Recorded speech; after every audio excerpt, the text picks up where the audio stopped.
한 사람이면 충분했던 주님,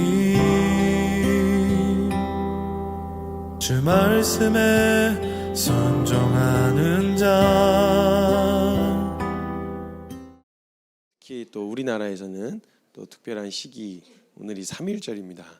3월 1일 날 드려지는 주일 예배, 좀 특별한 것 같습니다. 과연 어떤 마음으로 예배를 드리셨었을까? 우리 사랑하는 믿음의 선배님들이 이 땅을 빼앗긴 서러움과 또 우리의 민족의 정체성과 하나님 앞에서 예배하고자 하는 이 신앙을 지키기 위해서 목숨 걸고 품에 하나씩 태극기를 말아서 품에 넣고 일어서셨을 때 도대체 어떤 기분이었을까, 어떤 마음이었을까? 사실 다 가늠은 할 수가 없습니다. 워낙 자유로운, 워낙 이런 예배할 수 있고 그냥 본인의 게으름만 아니라면 그냥 하나님의 말씀을 들을 수 있는 수많은 환경이 열려 있는 지금 이 상황 가운데서 과연 그 마음을 다 가늠할 수 있을지는 잘 모르겠습니다. 근데 그렇게 물려받은 교회입니다. 그렇게 물려받은 대한민국입니다. 이걸 그냥 넉놓고 있다가 빼앗길 수 없고 하나님의 은혜를 지키는 데 더욱 힘써야 된다는 또 특별한 마음을 주시는 아침인 것 같습니다. 오늘 말씀 주제는 또 특별하게 왕관을 쓴 자 그 무게를 견뎌라 라고 하는 주제입니다. 왕관을 쓴 자 그 무게를 견뎌라.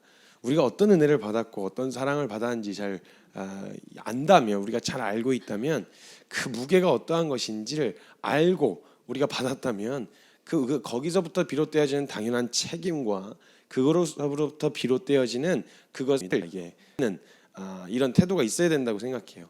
제가 지은 말이 아니고 드라마 대사입니다. 이게 왕관을 쓴 자 그 무게를 견뎌라라고 하는 드라마 대사인데요. 드라마 또 주제 찾지 마세요. 이런 드라마 없고요. 그 어떤 드라마에서 나오는 대사입니다. 왕관을 쓴 자 그 무게를 견뎌라. 먼저 한번 오늘 또 색다르게 말씀부터 찾아보겠습니다. 역대하 27장 2절 말씀입니다. 역대하 27장 2절 말씀입니다. 요담이라고 하는 왕을 이렇게 잘 들어보실 기회가 별로 없었을 거예요. 저도 이제 좀 찾아보고 이 묵상하던 중간에 좀 찾아보면서 요담이라고 하는 뭐 강해라든지 아니면 설교라든지 좀 찾아보려고 했는데, 요담이라고 하는 왕을 주제로 한 설교가 별로 없어요. 왜냐하면 성경에도 별로 비중을 두고 있지 않거든요. 아마 여러분도 요담이라고 하는 왕에 대해서는 별로 들어본 적이 없으실 거예요. 요강은 들어봤어도 요담은 아마 들어보실 기회가 없었을 거예요. 왜냐하면 성경에서도 이런 어떤 특별한 어떤 사건이나 이런 게 있지 않았거든요. 그냥 여기서 등장하는 27장과 열왕기하에 잠깐 등장하는 걸로 그냥 스쳐 지나가거든요. 근데 요담 왕에 대해서 짧게 기록된 이 말씀을 통해서 주님이 어떤 마음을 주셨는지 좀 함께 나누고자 합니다. 요담 왕은요, 솔로몬 이후에 남유다와 북이스라엘로 나눠졌잖아요. 그리고 남유다 왕의 11대 왕이었습니다. 11대 왕이었는데 이 왕이요, 그때 나이에도 좀 이른 나이인 25살의 왕이 돼요. 25살의 왕이 돼서 정확하게 16년간 남유다를 통치하는 왕으로 기록되어 있습니다. 16년간의 많은 일이, 16년이라면 많은 일이 있어야 되는 시기인데 그 행적에 대해 굉장히 짧게 기록이 되어 있어요. 짧고 굵게. 그리고 되게 여운이 남는 이런 행적을 볼 수가 있는데요, 설명이 많지가 않아요. 열왕기하, 역대하 두 번 다 짧게 등장하고 끝나요. 근데 요담이라고 하는 왕이요, 왕으로 등극하고 나서 왕으로 오를 당시의 심적 상태를 좀 미루어 짐작해 볼 수 있는 게 그 전장에서 등장을 합니다. 근데 그 전장이 등장하는데 그의 아버지가 있었는데, 요담의 아버지가 누구였냐면 우시야라고 하는 왕이었습니다. 이 발음이 좀 잘해야 되는데 우시야라고 하는 왕이었는데, 우시야 왕도요, 남유다에도 몇몇 선한 왕, 얼마 안 되는 선한 왕 중에 하나였어요. 다른 왕들도 그랬지만 대부분의 왕들이 그냥 하나님 앞에서 정직하게는 행하였으나 말년에 이렇게 좀 꼬장부리는 이런 레퍼토리로 돌아가기 때문에 이 우시야 왕도 조금 아쉬운 왕이었어요. 하나님 앞에서 정직하게는 행하였어요. 그래서 여기서 27장에서도 보면 그의 아버지가 행한 대로 정직하게는 행하였다고 이야기를 하고 있어요. 하나님 앞에서 겸손해가지고요, 나라가 강하여지고 강성하고 부유해지면요, 함께 딸려오는 것들이 꼭 영적인 타락, 이런 것들이 함께 딸려온단 말이죠. 교만해진 거예요, 이 우시야 왕이. 마치 자기가 하나님을 경외함으로 겸손한 태도로 하나님 앞에 나아갔을 때 그 겸손한 태도를 보시고 하나님이 그들을 지키시고 보호하신 하나님의 은혜였는데, 이것이 마치 자기의 어떠함 때문에 이 나라가 부강하여진 것 같고 강하여진 것 같은 정서를 받은 거예요. 그래서 이 우시야 왕이 교만해져서 또 뻘짓을 합니다. 뻘짓을 하는데 거의 공식이에요. 이건 왕들의 공식이에요. 잘 되면 꼭 뻘짓을 해요. 잘 되면 건강해지고 부강해지면 꼭 뻘짓을 해요. 지금 대한민국처럼 꼭 뻘짓을 한단 말이에요. 그냥 막 고난이 밀려오고 상황이 어려울 때는 간절하게라도 붙들고 간절하게라도 찾는데, 부강해지니까 뭐 찾을 이유가 없는 거예요. 굳이 불러야 할 이유를 모르겠는 거예요. 왜냐하면 그렇게 부르지 않아도, 그렇게 찾지 않아도 등 따시고 배부르거든요.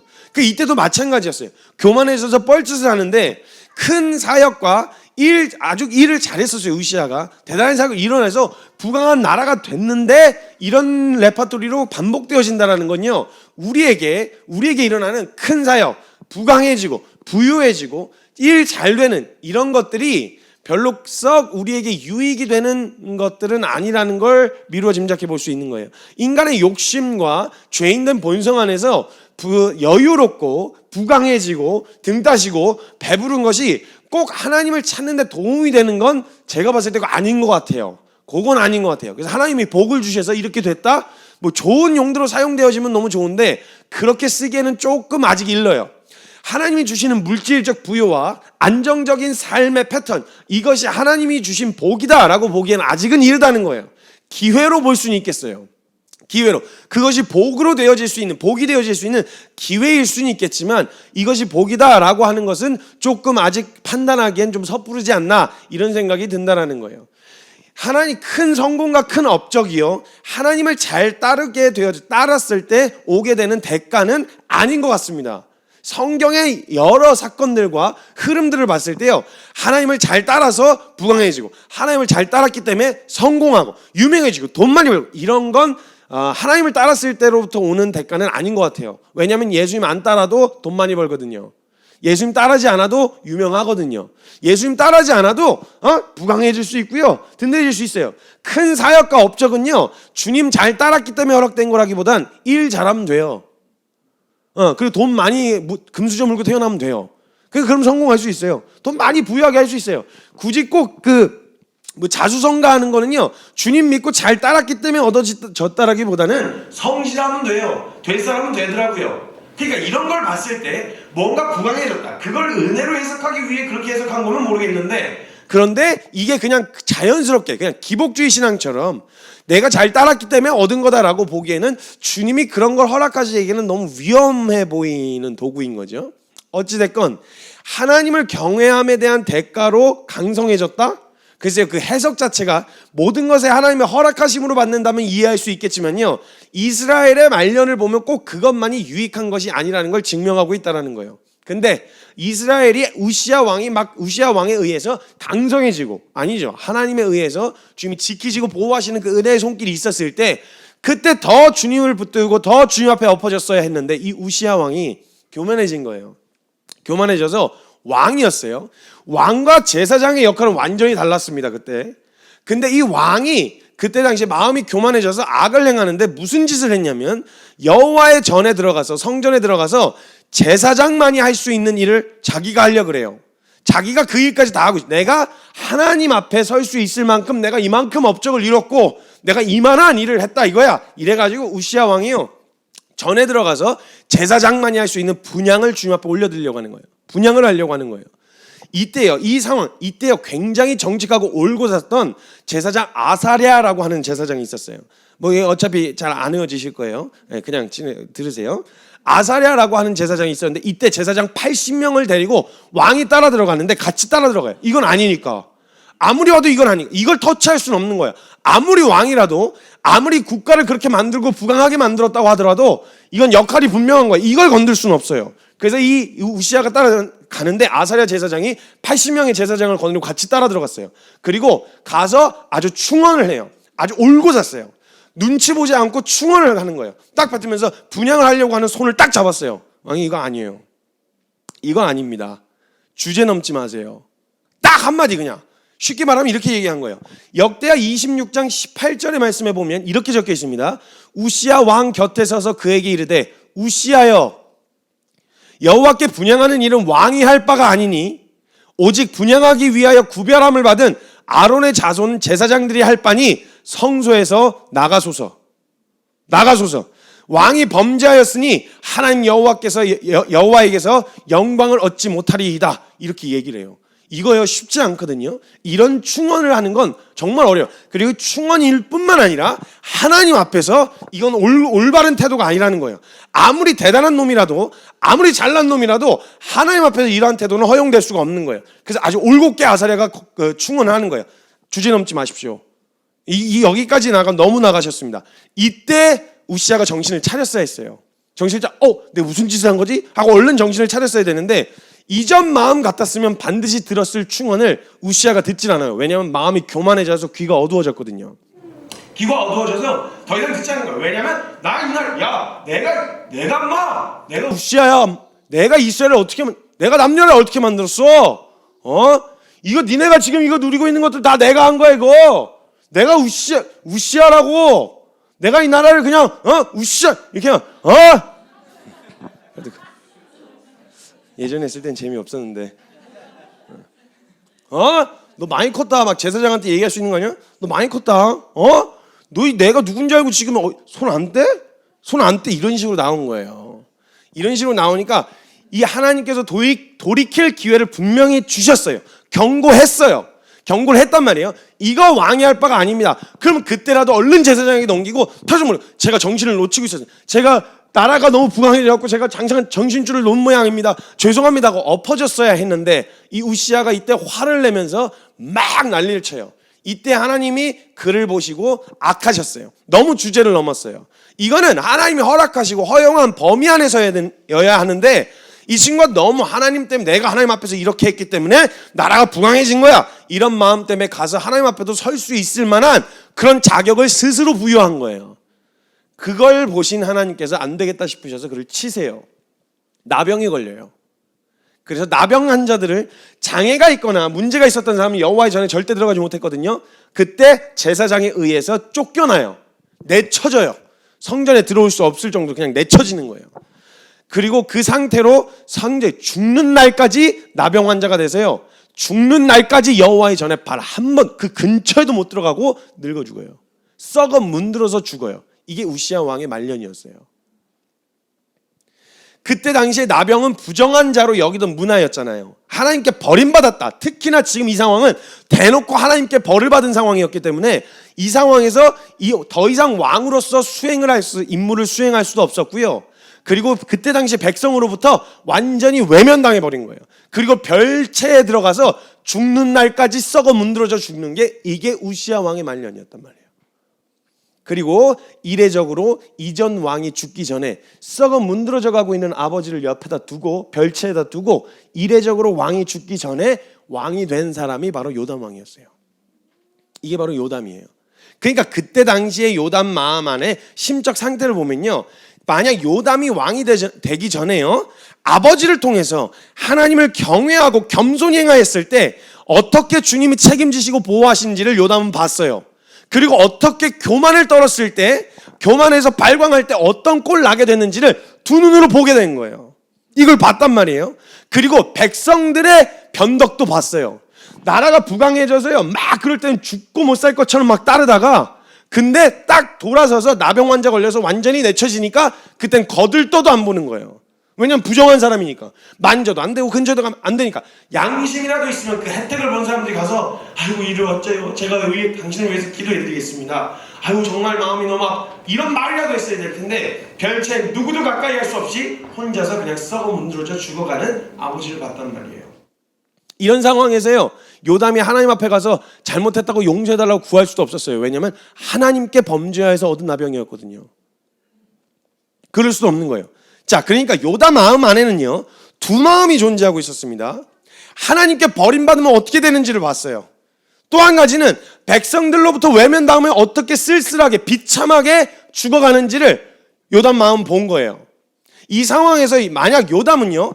이례적으로 정말 전무후무하게요, 하나님을 경외하는 것과 경외하지 않았을 때의 대가를 정확하게 들여다볼 수 있는 사람이었어요.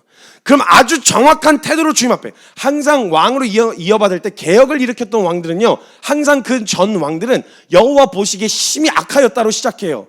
왕이 되자마자 악행을 저질러요. 끝날 때까지, 죽을 때까지 그래요. 그래서 거기에 대한 개혁을 일으켰었거든요. 히스기야 왕도 그랬고요.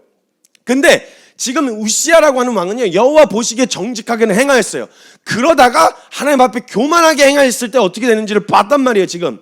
그러니까 요담은요, 두 케이스를 정확하게 들여다볼 수 있는 절호의 기회였어요.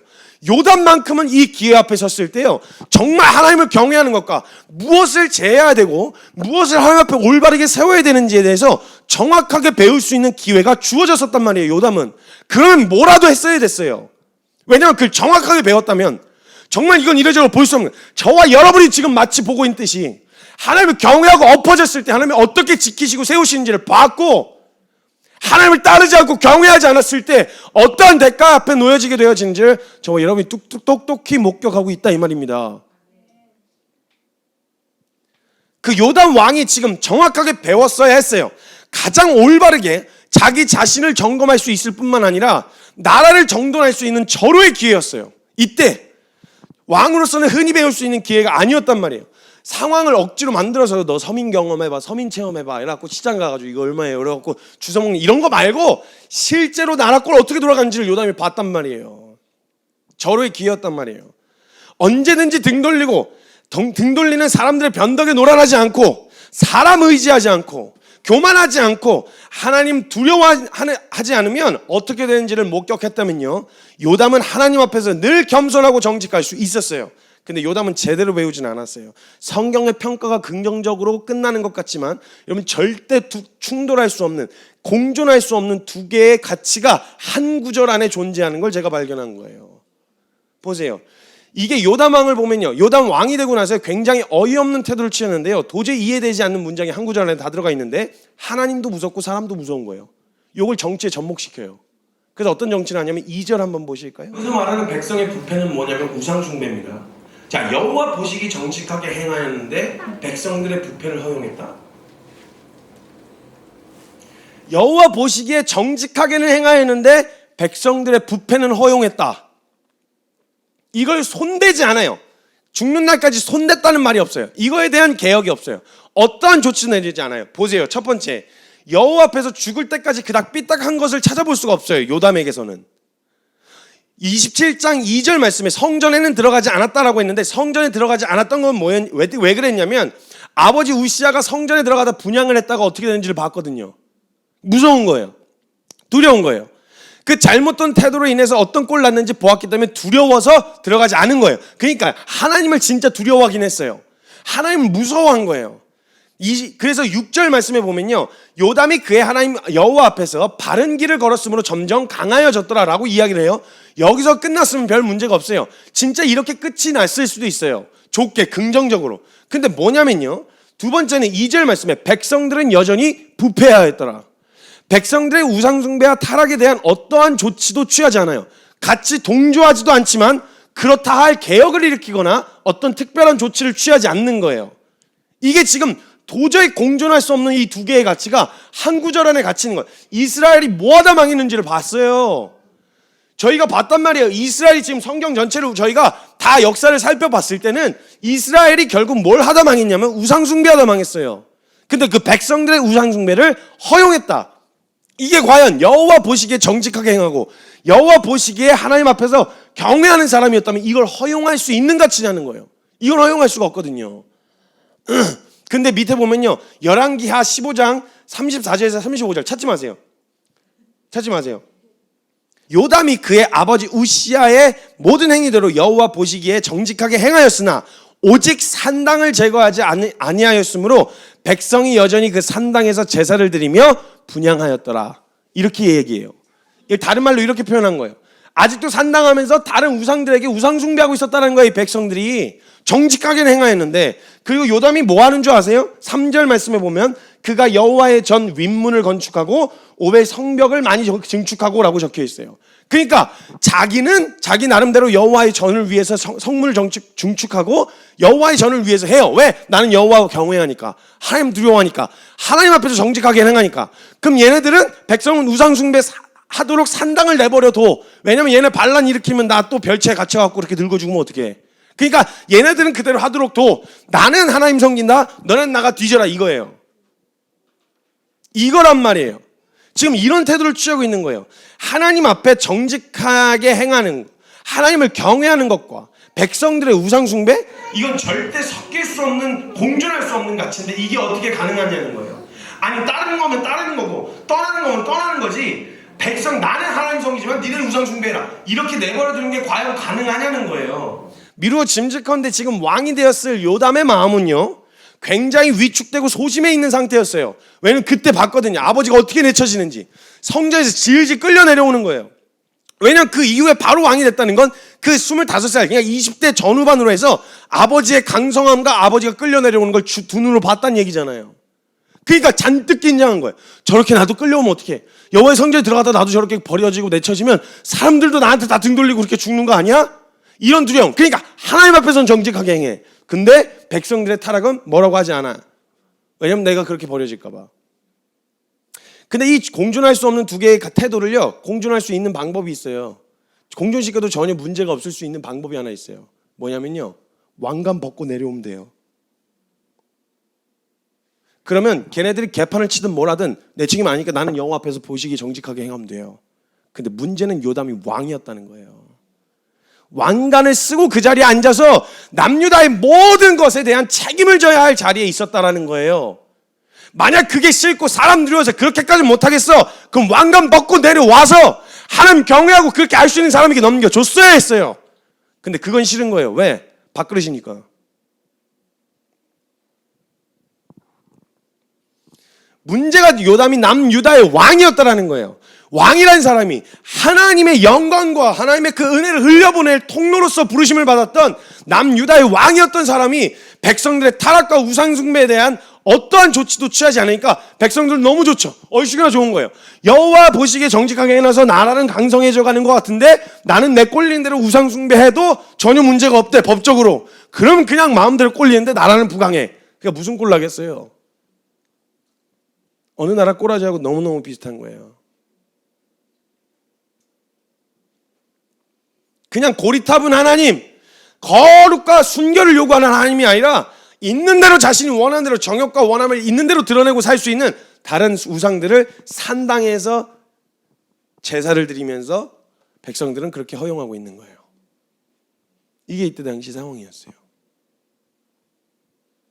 산당이라고 하는 건 하나님 앞에서만 올려드리는 제사를 말하는 게 아니고요, 여타 다른 우상 숭배를 할 수 있는 곳이었어요. 그래서 역대상, 역대하, 열왕기상, 열왕기하에 보면 계속해서 반복되어지는 것이 그들이 여호와 보시기에 정직하게는 행하였으나 산당을 제하지 않았다. 산당은 우상 숭배의 여지를 남겨놓고 있었다라는 거예요.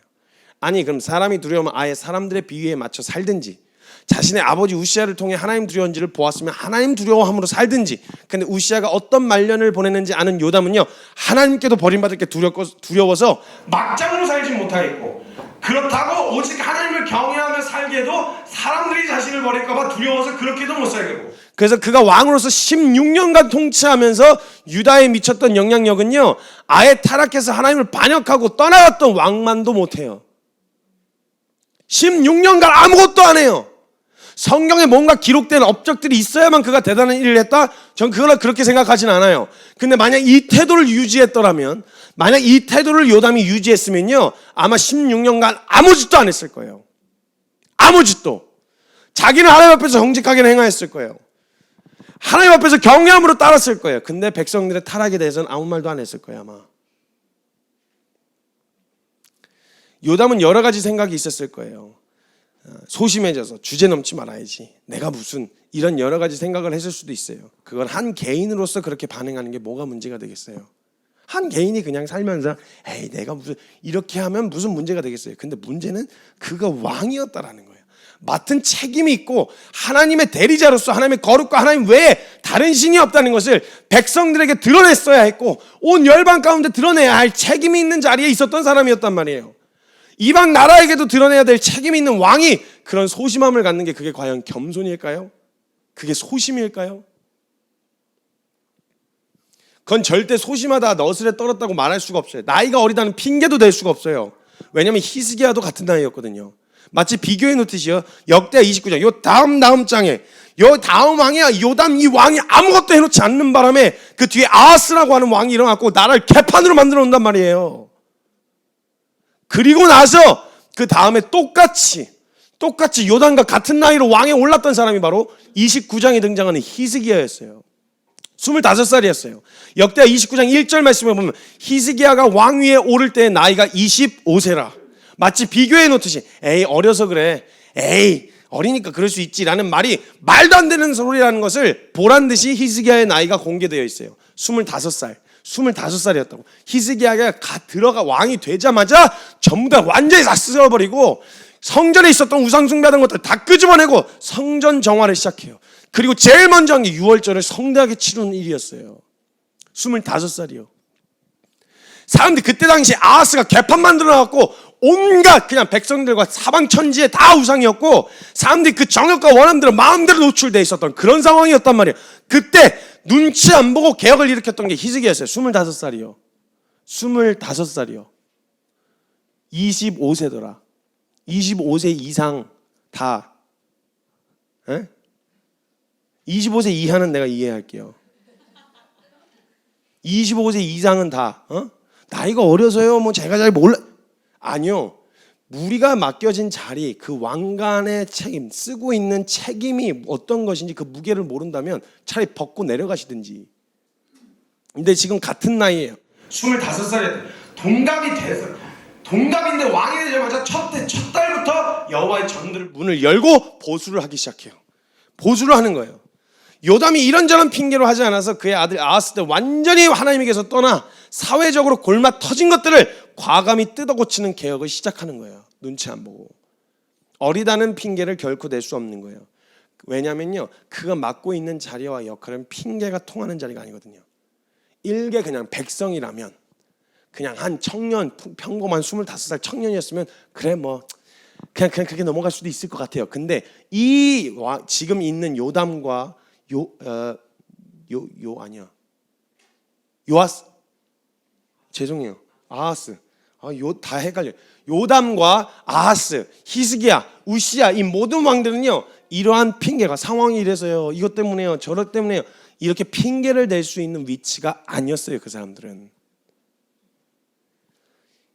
우상 숭배하다 망한 이스라엘 백성들이 다른 건 다 했고 하나님 앞에서 정직하게 행하였다고 왕들이 그렇게 했다 한들 자신만 하나님 앞에서 정직하게 행하고 하나님의 대리자로서 맡기신 백성들의 우상 숭배하는 것에 대하여 아무런 조치도 취하지 않았다면 그럼 도대체 왕으로서 한 게 뭐예요?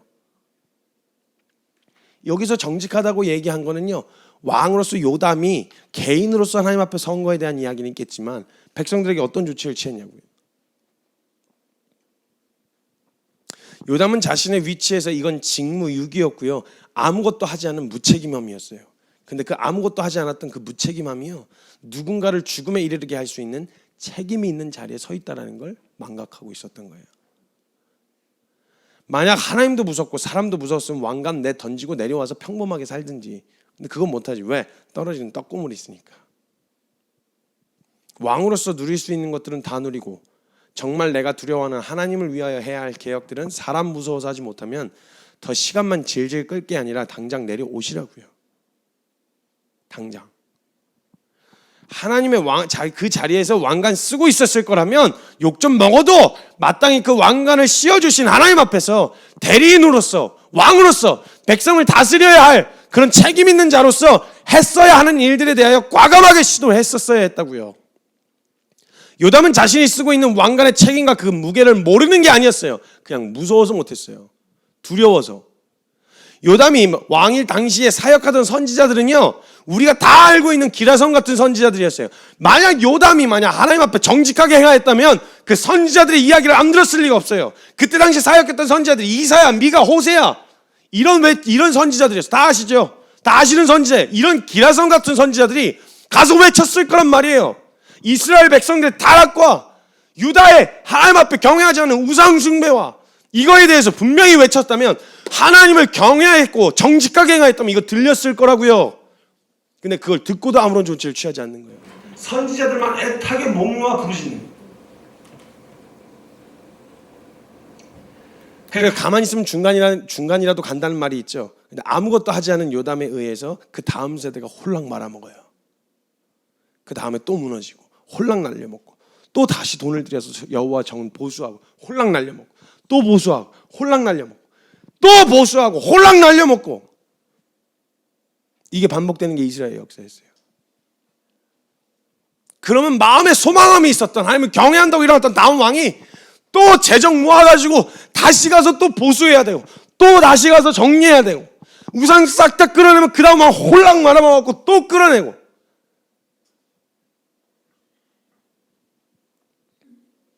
하나님 앞에서 정직하게 살았다면요, 백성들의 상태에 문제가 있음을 당연히 알았을 거고요. 그것을 개혁하여 수정하지 않았다는 말은 다른 게 아니라, 왕으로서 수정하지 않았다, 난 별 생각 없었는데요, 난 주님 따르려고 했던 거였는데, 아니요. 그 개혁하면 수정하지 않고 그 자리에서 그걸 안 했다라는 말은, 나는 살란다, 넌 나가 뒤져라. 상황이 더 거칠어서 제가 이렇게 표현하는 겁니다. 넌 나가 죽어라, 이 말이에요. 분명 의사가요, 의사라고 하는 자리에서요, 의사가 보기에 저러다가 죽을 걸 뻔히 알고 있어요. 저러다 죽겠는데 라고 하는 의학적 지식이 있기 때문에 그 자리에서 보면은 보이는 거예요.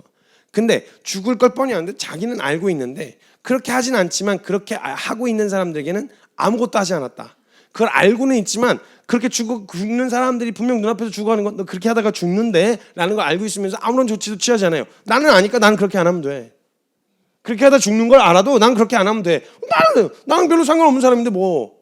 나는 이러다가 살면 되고, 너네 그냥 뭐 하든지 네가 가. 그러면 한마디라도 경고는 했어야 돼요. 그죠? 법적으로 책임을 물을 수는 없어요. 사회적인 책임을 물을 수는 없다고요. 근데 그 사람의 양심과 이게 만약 사실로 드러나고 밝혀졌다면, 법적으로 딱히 뭐라고 할 수는 없겠지만 누가 봐도 그건 잘못된 게 분명하잖아요. 알고 있으면 얘기해줘야지. 여호와 보시기에 정직하게 했을 때 우상 숭배하면 어떻게 되는지를 요담이 알았더라면 백성들에게 한마디라도 제대로 했어야지. 근데 자기는 주님 따르겠다, 너넨 나가 죽어라. 무엇이 잘못되었는지를 알고 있었으면 그 쓰고 있는 왕관의 책임과 무게가 더 무거웠어야 했어요. 저는 견디기가 어려워. 아니요. 그 자리는 견뎌야 되는 자리예요. 그 자리는 견뎌야 되는 자리인 거예요. 요담은 아버지가 해놨던 것을 다 누렸어요. 그리고 뭐가 잘못되는지 몰라서가 아니라 알면서도 그 어떤 것도 바꾸거나 개혁을 하려고 하지 않았다는 거예요. 그가 두려웠던 건 한 가지였어요. 개혁을 위해서 반드시 거쳐야 되는 과정이 있거든요. 그 과정이 두려웠던 거예요. 개혁을 위해서는요, 반드시 거쳐야 될 과정이 있습니다. 뭐냐면 반역이에요. 반역자가 되기는 싫은 거예요. 개혁의 주역은 되고 싶지만 반역자가 되고 싶지는 않은 거예요. 왜냐면요, 반역이라고 하는 건, 지금도 요즘에는 정치범이라고 하면요, 옛날에는 삼족을 멸했다잖아요. 반역을 일으키면 무서운 거였거든요. 지금 현재에 대한 현재 보여지는 것에 대한 반역을 일으킨다라는 건, 이거는 개혁을 일으킨다는, 개혁을 일으킨다는 말은 반역이 전제되어 있어요. 그 지금 현재를 잡고 있는 것에 대한 반역이 전제되어 있어요. 이게 없으면 절대 개혁은 일어나지 않아요. 우리는 개혁을 꿈꾸고 원해요. 지금의 상태에 만족하지 않고요. 지금 나가서 다 물어보세요. 교회, 크리스천에게는 교회 이 상태로 괜찮은가 한번 물어보시고요. 대한민국 국민들에게 가서 대한민국 이대로 괜찮은가라고 한번 물어보세요. 그럼 다 바뀌어야 된다라고 이야기를 해요. 개혁을 그 필요성을 다 알고 있어요. 교회 바뀌어야지요. 교회 개혁이 있어야 됩니다. 교회 다 뒤집어져야 돼요. 이거 다 갈아엎어야 돼요. 울분을 토하면서 수많은 명분과 이유를 제시하면서 개혁해야 될 이유를 막 늘어놓을 거예요. 그럼 그 개혁을 위해서 반드시 선제돼야 되는 게 뭐냐? 누군가의 목숨 건 반역이 있어야 돼요. 그것을 따르지 않음으로 인해서 받게 되어지는 대가와 책임을 지고서라도 이건 따를 수가 없습니다. 이렇게 할 수가 없습니다. 이렇게 되어야 합니다. 그 자리에 내어던지는 목숨 건 반역이 전제되어 있지 않으면 개혁은 일어나지 않아요. 개혁 외치는 거, 말로 외치는 거 누가 못해요? 누가 못해요? 헬주선, 주주님, 답변해요. 헬주 누가 못해요 말? 대한민국 살기 어려워요. 너무 힘들어요. 짜증나요. 이런 말 하는 거 누가 못해요? 그 대안이 있으면 그렇게 목숨 걸고 한번 뛰어들어 보라고. 근데 그렇게 하고 싶지 않아요. 왜냐하면 그렇게 했을 때는 목숨 걸어야 되거든요. 못하는 거예요. 더 나은 것을 소망하고 지금과는 전혀 다른, 왜냐하면 인간의 욕심이 이게 만족이 안 되기 때문에 지금의 상황이 절대 만족이 안 되거든요. 그러니까 더 나은 것을 소망하고 원해요. 물어보면 아주 생각이 없는 사람들, 저는 이제 만족하세요? 네, 만족해요.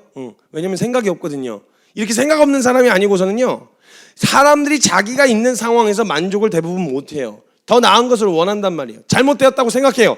심지어는 어떻게까지 바뀌어야 되는지에 대한 정확한 대안도 가지고 있단 말이에요. 그런데 아무 일도 일어나지 않는 건 아주 간단합니다. 개혁을 일으킨다는 것은 잘못 가고 있다는 것이고, 잘못되었다라고 말하는 그것에 지금의 세력에 대한 반역이 먼저 선제되어야 되기 때문에 그래요. 즉 개혁자가 되려면 반드시 먼저 반역자가 되어야 돼요. 개혁은 원하지만 반역자가 될 생각은 없기 때문에 아무 일도 일어나지 않는 거예요. 이전에 모든 나라에서도 그랬듯 현재도 반역자, 즉 정치범은 굉장히 엄하게 다스리죠. 그렇기 때문에 개혁을 위해 반역자가 된다는 말은 목숨을 걸어야 된다는 말이겠죠. 지금의 상황에서 이건 아닌데, 이대로는 이건 좀 아닌데, 이거 좀 잘못된 거, 이 정도의 불편하거나 뭐 좀 마음에 안 든다라는 거 가지고서는 절대 목숨 못 걸어요. 이거 바뀌지 않으면 안 된다, 이거 안 바뀌고 그냥 있느니 나 죽는 게 낫다 싶을 정도의 절박한 상황까지 가지 않으면 목숨 건 반역자가 될 생각을 안 해요. 개혁을 시도하지 않는다는 거예요. 지금 아무것도 안 해도 큰 문제 없이 살 수 있잖아요. 그죠? 내가 지금 막 반역자 목숨을 걸지 않아도 나 그냥 지금까지 막 잘 살았고 지금 편안하게 등 따시고 배부르게 살 수 있는 거잖아요. 나에게 큰 애가 없으면요, 조금 불편한 거 얼마든지 감수할 수 있어요. 그렇게까지 할래? 라고 물어보면 막 투덜투덜 하더라도, 그럼 이거 바꾸기 위해서 우리 이렇게 개혁을 일으킬래? 에이, 또 그건 아니지. 언제든지 발을 빼는 거예요. 적당히 불편한 정도면 절대 바꿀 생각 안 해요. 바꾸지 않으면 죽는 게 낫다 싶을 정도 해야, 그래야 목숨 걸죠. 어느 정도 불편한 정도면 안 바뀐단 말이에요.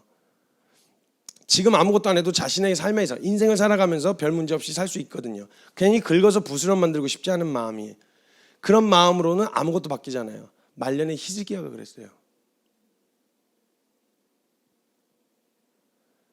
수많은 사람들이 이건 아니다, 잘못되었다 외치는 사람들은 많아요. 이런저런 옳은 말 다 맞아요. 그 말들 다. 옳은 말 하는 사람들은 많지만 바뀌지 않는 이유가 뭐냐? 그냥 삶이 불편한 정도가 아니라 목숨을 걸어야 할 반역자가 될 생각은 없는 거예요.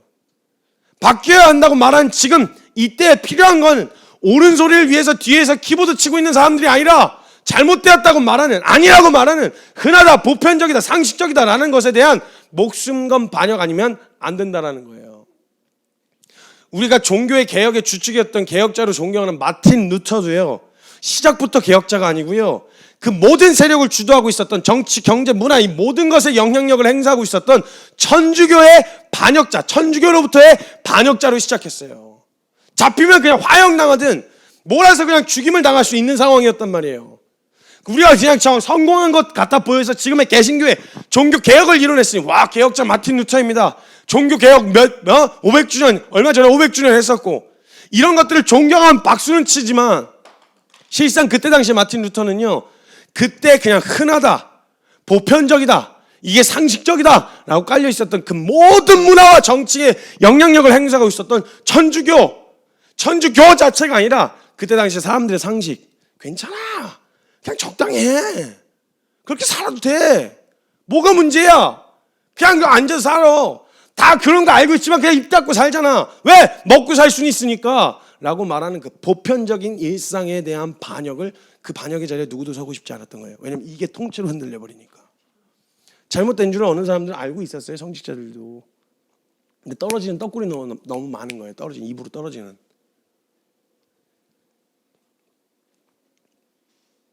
분명히 말씀드리겠습니다. 개혁을 원하십니까? 그러면 목숨 건 반역부터 꾀하셔야 됩니다. 진정한 개혁을 원하시거들랑 목숨 건 반역자부터 되십시오. 이 반역자가 되기로 결정하는 순간 내 삶의 모든 기반이 다 흔들릴 수도 있습니다. 그 정도로 절박하게 이 지금의 상황 가운데서 개혁이 일어나지 않으면 안 된다라고 하는 그 절박함 없으면 개혁을 논하지도 마십시오. 개혁자가 되기 위해서 반드시 목숨 건 반역부터 선제되어야 된다는 거예요. 반역자가 될 생각 없으면 개혁 꿈꾸지 마세요. 차라리 그건 어린아이의 투정밖에 안 돼요. 나 배고파요. 나 좀 더 나은 상황, 좀 나은 거 주세요. 이런 투정밖에 되진 않는다는 거예요. 그럼 개혁은 어디서부터 시작되어야 되는가? 첫 번째는 내 삶에서부터 먼저 시작돼야죠. 당연한 거죠. 이렇게 사는 것이 뭔가 아닌데 하는 마음이 들었을 때 내가 믿는다고 말하면서 이렇게 살아도 되나? 라고 이런 의문이 들어왔을 때요. 그때 그냥 불편하다 이런 정도는 절대 내 삶에 복음으로의 진정한 개혁이 일어나지 않아요. 내 삶이 복음을 통해 변화를 경험할 수 없는 것도 앞서 말한 같은 이유예요. 다른 사람들처럼 그렇게 살지 않고 있잖아. 다들 그냥 평범하게 신앙생활 하면서 살고 있잖아. 그래도 괜찮다잖아 라고 얘기하는데 별 문제 없는데 괜히 나댔다가 본전도 못 찾을 것 같은 그런 정서. 그게 두려운 거예요. 내 삶의 개혁을 일으키기 위해서는요, 사람들이 보편적으로 맞다고 이야기하는, 평범하게라고 말하는, 그리고 흔하다라고 말하는 그 삶에 대한 반역 없이는 절대 내 삶의 개혁은 일어나지 않아요. 그냥 좀 불편한데, 에이 그냥 그래도 양심에 좀 찔리는데 이런 정도의 수준은 안 돼요. 야, 나 이거 이러다 진짜 양심에 화인 맞아서 죽을 수도 있겠구나. 하나님 앞에 버림받을 수도 있겠구나라고 하는 진짜 절박한 두려움 아니면요, 절대 개혁은 일어나지 않아요. 내 삶의 개혁은 일어나지 않아요. 왜냐하면 우리의 삶을 뒤집어 놓기 위해서 하나님이 하신 일이 죽으신 거였는데요. 목숨 건 반역 아니면 우리의 삶의 개혁은 일어나지 않습니다. 그냥 좀 불편한데 꼭 그렇게까지 해야 돼요? 이런 투정과 불평이 나오는 거예요.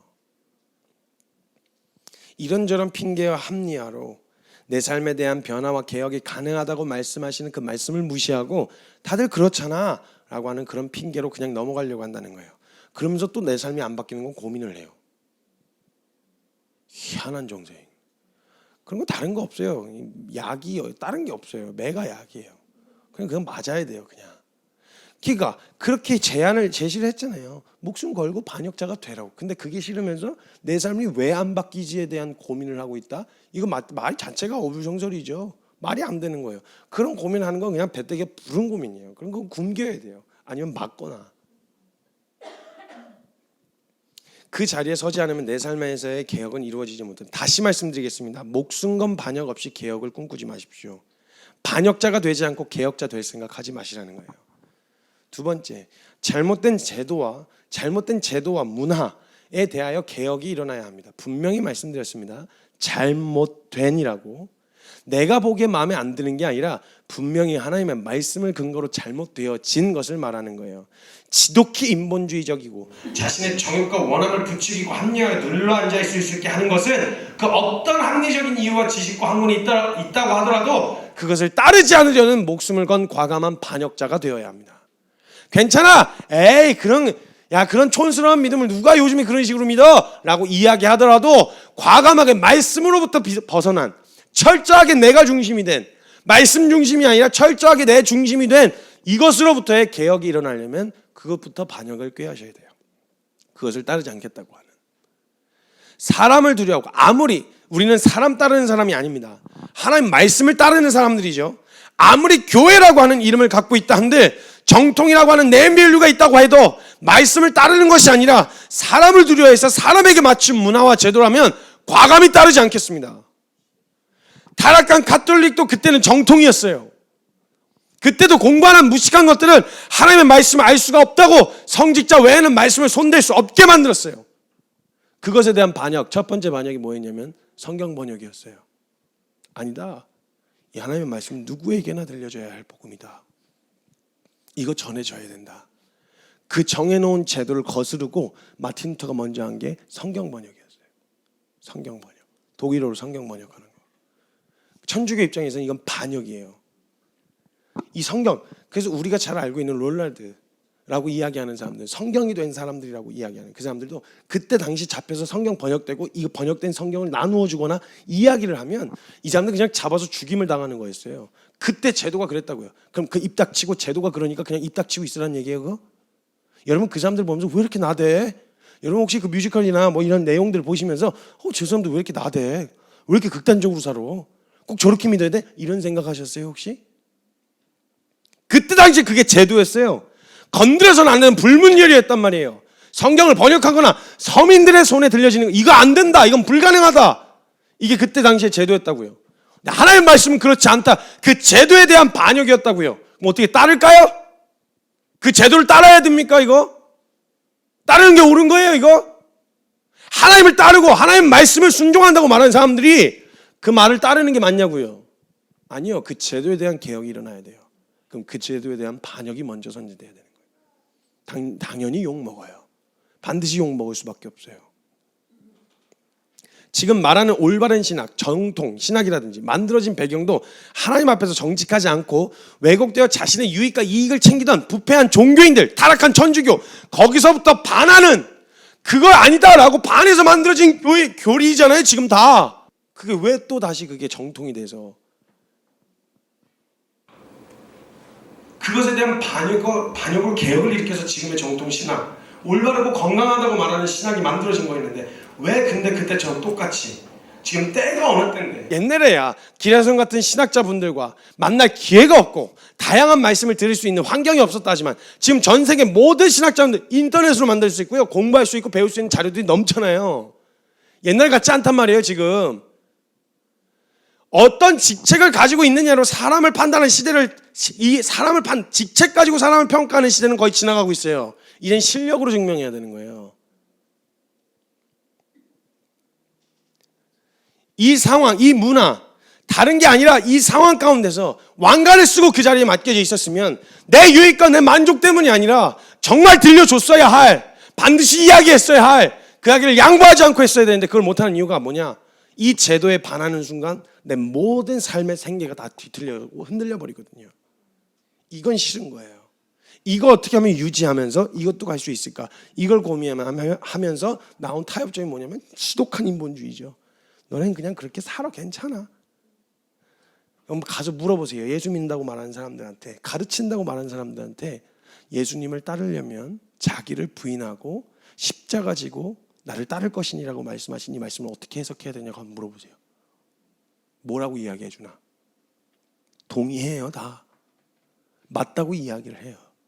근데 현실에서 만약 그거 건든다, 나도 그렇게 살아야 되잖아요. 뭐가 옳고 그러다, 뭐 사람들이 다 문제가 이 얘기를 하는 게 아니에요. 철저하게 인간 중심이 돼서 성경을 끼워 맞추기 시작하면 절대 그 말씀은 우리에게 은혜가 되지 않아요. 무리한 것을 요구하고 무모한 것을 요구하는 책임 불가해요. 그러니까 비현실적이고 이상해나 존재하는, 이론으로만 존재하는 그런 걸로 전락되어진다라는 거예요.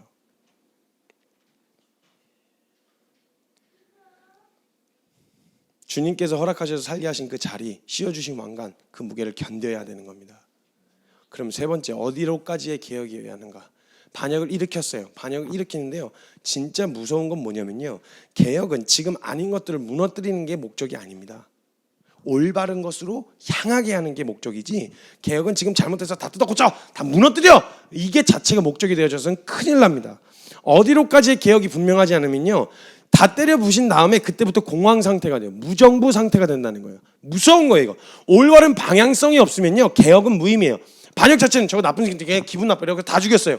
그 다음부터 뭐 어떤 방향으로 나아가야 돼요? 어디로 가야 되냐고, 이걸 모르면 큰일 난다는 거예요.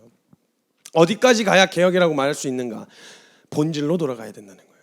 그래서 마틴 루터가 반역자로서 비텐베르크 성당에 반박문 붙이면서 외쳤듯이 거기까지 돌아가야 할, 이 개혁, 이게 잘못되었다는 걸 지적할 뿐만 아니라 어디로 돌아가야 되는지도 명확하게 외쳤단 말이에요.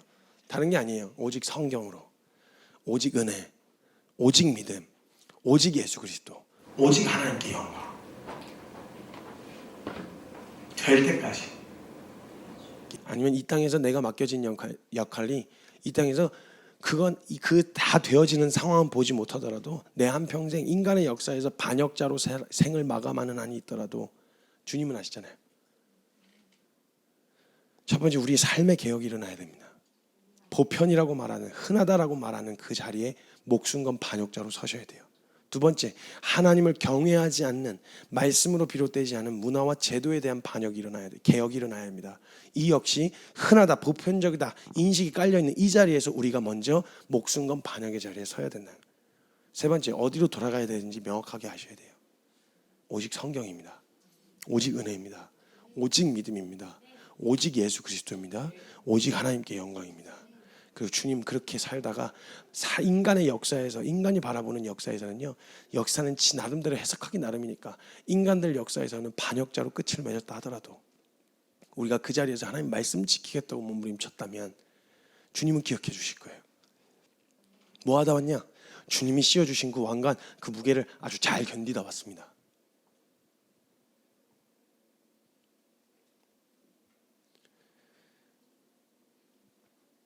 주님에 대한 것, 주님에 관련되라는 것에, 주님이 관련되신 것에 안에서는요, 적당이라는 단어를 제발 좀 갖다 버리십시다.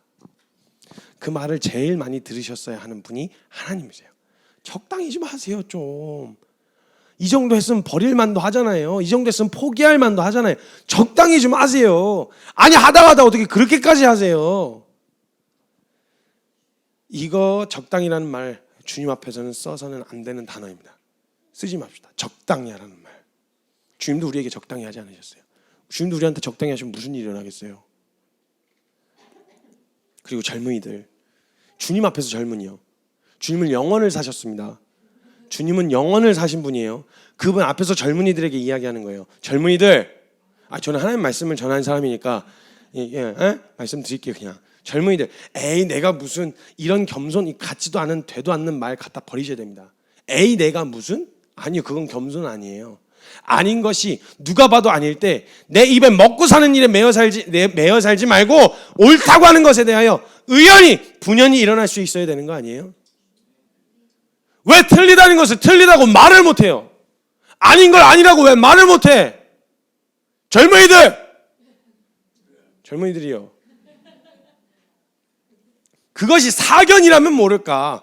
내 개인적인 감정이 묻어있는 거라면 모를까? 정확하게 말씀을 근거로 아니라, 그럼 아니라고 얘기할 수 있어야죠. 틀렸다, 그럼 틀리다고 이야기할 수 있어야죠.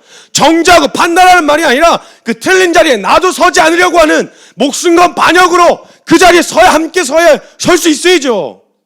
겁에 질려가지고 아닌 거 아니라고 말 못하고, 틀린 건 틀리다고 말 못하고, 옳은 건 옳은 거라고 왜 말 못해요?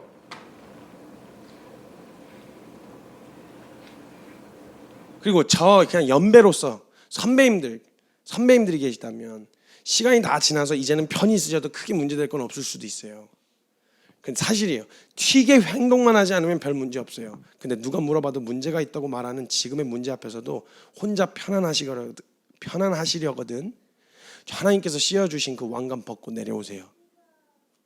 그 책임 다 안 하고 나 혼자 편안하게 그렇게 사실 거라면 그냥 왕관 벗고 내려오세요. 근데 주님 만나 뵙는 날 씌워준 왕관, 그 자리에서 뭐하다 왔냐고 물어보시면 뭐라고 대답하실지는 그건 각자 준비하셔야 되겠죠. 가만히 있으면 아무 문제 없어요. 서로 위민하면서 살 수 있다. 조용히만 있으면 된다. 굳이 긁어부스를 만들 필요 없다. 긁어부스를 안 만들면 분쟁도 없을 것이다. 대신 하나님 역시 우리에게서 영화롭게 되어지실 수도 없을 거예요. 누군가가 반역자가 되지 않으면 우리 세대에서는 편히 넘어갈 수 있겠지만 고스란히 다음 세대에게 반역자가 되어야 되는 고생과 개혁해야 하는 수고를 넘겨줘야 됩니다. 저는 제 자식에게 그걸 넘겨주고 싶진 않아요.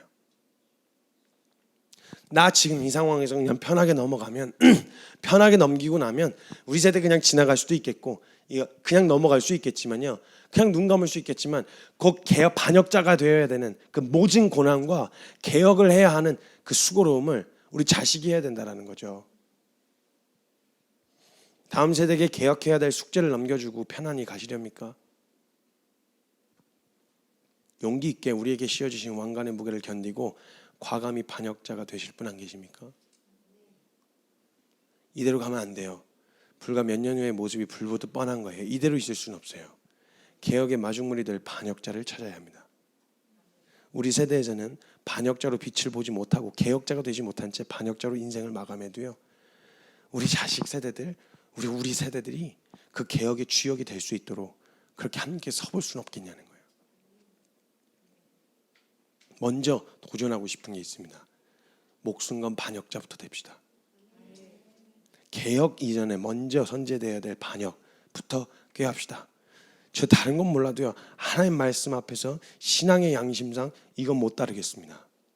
여러분, 여호와 증인만 해도요, 우리가 이단이라고, 정통에서 이단이라고 말하는 여호와의 증인만 해도요, 총을 안 들고요, 내 신앙의 양심상 총을 쥘 수가 없다고 감옥에 가요.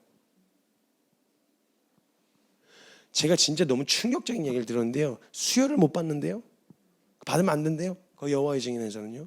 근데요, 그 사람들 수혈 받으면 살 수 있는데 수혈 못 받아서 죽은 사람 가까운 지인 중에 수혈 못 받아서 죽은, 신앙의 양심을 지키다가 수혈 안 받고 돌아가신 분을 봤대요. 그분이 개종을 하셨는데 정통교회로 왔다가 깜짝 놀라셨대요.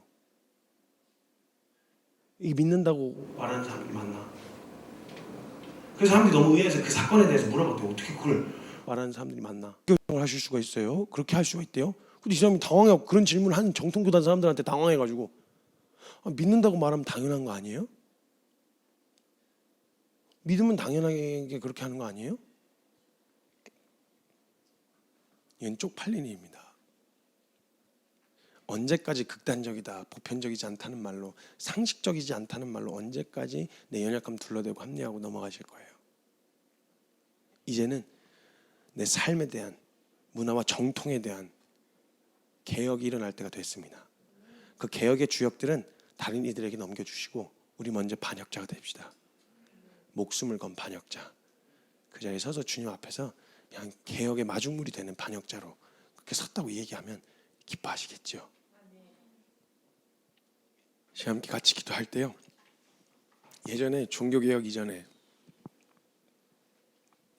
천주교 신앙생활을 하던 사람들이 이런 어떤 삶을 살았을까 궁금한 거예요.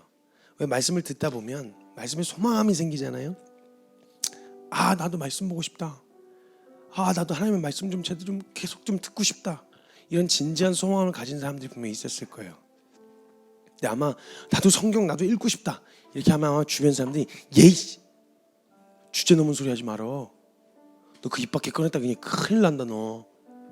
너 어디 그런 불경건한 얘기를 지금 입 밖에다 꺼내고 있어. 조용히 해. 우리는 사제분들이 신부분들이 얘기해 주시는 그 말씀 하나님 말씀으로 받고 살아야 되는 거야. 나대지 말어. 아니 그래도 이거 하나님의 말씀을 좀 알고 싶은데 나도 좀 깊이 공부하고. 조용히 하라고. 그런 상황 아니야. 그냥 조용히 입 닥치고 살아. 그냥 말씀을 보고 싶어도 볼 수 없는 상황에서 소망함이 있어도 그 자리에 나아가지 못하는 답답함을 느꼈을 거예요. 근데요, 오늘 우리 손에는요, 언제든지 성경을 보고자 하면요, 펼쳐들 수 있는 성경을 손에 쥐고 있네요. 저와 여러분이 말씀 보고 싶어? 성경 봐. 이제는 성경을 봐라 해야 되는 상황이에요. 이게 어느새 당연해진 거예요. 전 그래서 한 가지 꿈꾸는 일이 생겼어요. 이 일을 시작하면서 꿈꾸게 된 거. 말씀대로 사는 게 어떻게 가능해? 믿음으로 사는 게 어떻게 가능해? 어떻게 그렇게만 살 수 있어? 그때도 얘기했었어요. 그때도. 왜냐면 그게 보편적이었거든요. 그리고 그게 상식이었거든요. 근데 그 상식이 완전히 박살나고 깨져서 우리 손에 이제 성경이 들려지게 됐어요. 그럼 이것도 가능한 거예요. 말씀대로 말씀 안에서 가능하다고 하셨는데 에이 그게 어떻게 가능해? 에이 그게 어떻게 그렇게 살 수 있어? 그게 어떻게 그렇게 사는 게 그 특별하게 몇몇 선택받은 사람들이나 그렇게 사는 거야? 라고 말하는 이 보편의 흐름 가운데서 아니야, 말씀대로 사는 거 가능해. 왜? 믿음으로 사는 거 가능해. 로마서 1장 17절에 주님 말씀하셨어. 복음에는 하나님의 의가 나타났어. 믿음으로 믿음에 이르게 하나니 오직 의인은 믿음으로 말미암아 살리라 함과 같으니라. 가능하다고 말씀하셨으면 가능하다는 걸 증명할 증인이 필요한 거예요. 그 증인은 지금 이 보편적이다, 평범하다라고 말하는 이 상황 가운데서 목숨을 건 반역자가 먼저 되어야 돼요. 사랑하는 동지 여러분, 그리고 사랑하는 믿음의 선배님들, 혹시 반역자는 우리가 되고 우리 다음 세대들이, 우리 자식들이 개혁의 주인공이 되게 해주실 수는 없냐는 거예요. 우리 편안하게 신앙생활 했잖아요. 그 영광 받잖아요. 우리 화려한 예배당에서 예배드렸잖아요. 길거리에서 숨어서 이불 속에서 예배드리게 할 수는 없잖아요. 제발 우리 다음 세대들이 사는 날에는 믿음으로 사는 거 당연한 거 아니야? 말씀으로 사는 거 그거 당연한 거 아니야? 지금 좀 욕 좀 먹더라도 얘기 들으면 그래 그래도 맞다고는 얘기해 주잖아요. 근데 그렇게 실제로 살자고 말하면 에이 너무 극단적이야 말하고 하는 이 보편적인 이 삶 안에서 우리 다음 세대 우리가 이 치열한 몸부림을 계속 싸워나가서 증명해서 우리 다음 세대들에게는 믿음으로 사는 거 당연한 거 아니야? 말씀대로 사는 거 되는 거잖아. 안 된다고 말하는 게 오히려 이상한. 말씀에 순종하는 것이 상식인 삶, 그 삶이 당연한 것을 만들어줘서 전해줘야 되지 않겠냐는 거예요. 우리 지금 누리고 있는 거 이거 당연한 거 아니잖아요. 우리 믿음의 우리 선배님들이 인생의 선배님들이 어떤 과정을 거쳐서 만들어준 거예요. 이거 도대체 어떤 과정을 거쳐서 우리에게 주어진 거냐고요. 우리 원래 배부른 거 아니었어요. 우리 원래 등 따신 거 아니었어요. 근데 이게 상식이 되고 당연해졌잖아요. 벌써 불과 몇십 년 전이잖아요. 그럼 이것도 가능하다는 거예요. 지금은 불가능하다고 말하지만 말씀대로 사는 거 가능하다라고 외칠 날이 온다는 거예요. 믿음으로 살 수 있다라는 말이 가능하다는 걸 외칠 수 있는 날이 온다는 거예요. 그 날을 위해서 오늘 우리는 마중물이 되어야 합니다. 빛을 못 보고 반역자로 인생 끝나도 저는 그거면 우리가 이 맡은 자리에서 충성되이 맡겨주신 그 일 충성되이 했다고 저는 믿어요. 그러니까 우리가 반역자가 됩시다. 우리가 오늘 반역자가 됩시다. 개혁자는 다른 사람 주고 우리가 반역자가 됩시다. 목숨을 건 반역자가 돼서 인정 못 받고 박수 못 받고 욕만 먹어도 이 한평생 인생 가운데 그 한 사람 제대로 만들어냈다는 그것이 우리에게 충분한 보상이 될 수 있을 거라고 저는 믿어요. 그 자리에 먼저 우리 서겠다는 믿음의 결정이 있으셔야 합니다. 첫 번째 우리의 삶에 대한 반역자가 됩시다. 정통과 제도에 대한 반역자가 됩시다. 그리고 본질로 돌아갑시다. 말씀으로 돌아갑시다. 오직 은혜로 돌아갑시다. 오직 믿음으로 삽시다. 오직 예수 그리스도 앞에 삽시다. 그리고 이 모든 삶을 통해 오직 하나님께 영광이 되는 삶을 삽시다. 우리 그 믿음의 결정으로 오늘 주님 앞에 나아갈 때 우리 사랑하는 주님의 이름 간절하게 한번 크게 부르짖고 동성으로 기도하며 나아가겠습니다. 기도합시다. 주여! 하나님 말씀 의지하여 주님의 마음에 동참하는 자